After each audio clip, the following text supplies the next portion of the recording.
Dear Spoonbridge and Cherry, I have to hand it to you. I don't think that Minneapolis was particularly associated with cherries, or spoons for that matter, prior to your arrival. But here we are, 30-some years later, and you're as big an icon as anything else in the city.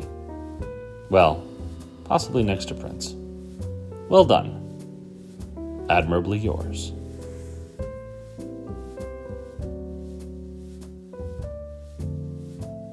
Dear Aricidea, I've always appreciated your juxtaposition of large steel beams and your intricate sense of balance that can shift in a strong breeze.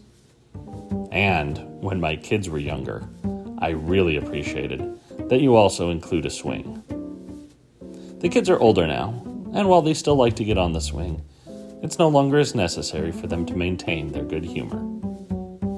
Thanks for always being there.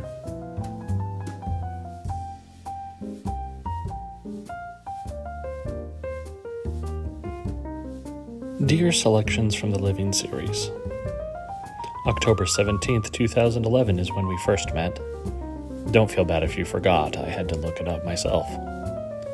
A friend was visiting from Texas and we wanted to show off Minneapolis. I hadn't visited the garden as an adult before. You were probably the most surprising thing we encountered that day. A collection of 28 granite benches with truisms carved in them.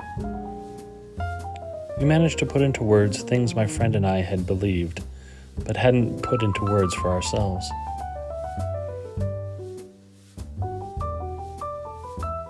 Each time I visit, I send my friend a picture of the bench that spoke to me the most on that particular day.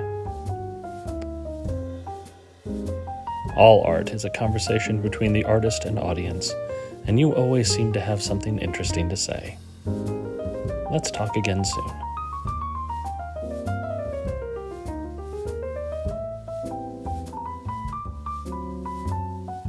Dear Hancock, how much more blue could you be? The answer is none. None more blue.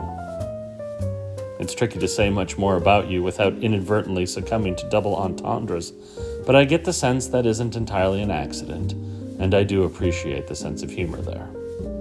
Congratulations on hanging with Spoonbridge and Cherry on the selfie front. Keep it up.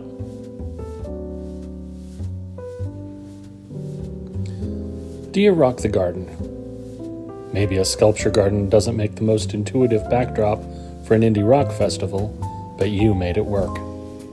I can't think of a better way to spend a sunny June Saturday than sitting out on the hill, 3 generations of the family enjoying music together.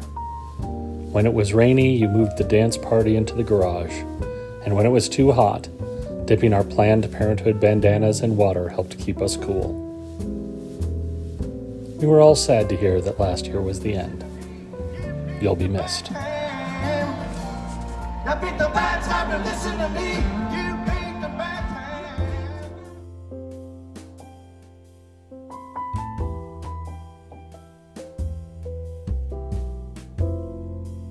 Dear Irene Hickson Whitney Bridge, maybe it's cheating to include a bridge out of the garden as part of the garden, but I've already expanded my scope to include a rock festival, so there's no point in being a stickler about rules now.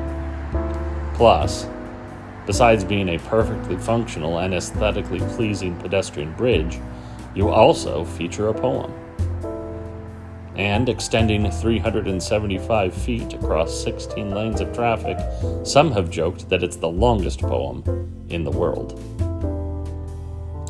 People may talk about boats against the current or being a far, far better thing that I do.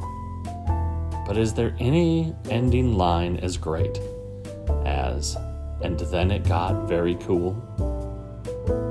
Congratulations on getting to know further. Dear Minneapolis Sculpture Garden, I remember a December day. I'd been out and about buying Christmas presents and was feeling cheerful. Snow had started to fall and I stopped my elfing so I could walk around the garden in relative solitude. I also remember an October day, feeling emotionally overwhelmed, and the only thing I could think to do to calm my nerves was to walk around your 11 acres. Those days, and all the others, the concerts, the visits from out-of-town friends, the random Saturdays where there wasn't anything else to do, add to the mass of memory that keeps pulling me back like gravity. Each time I'm comforted by the familiar, but also find something new. See you soon. Sam.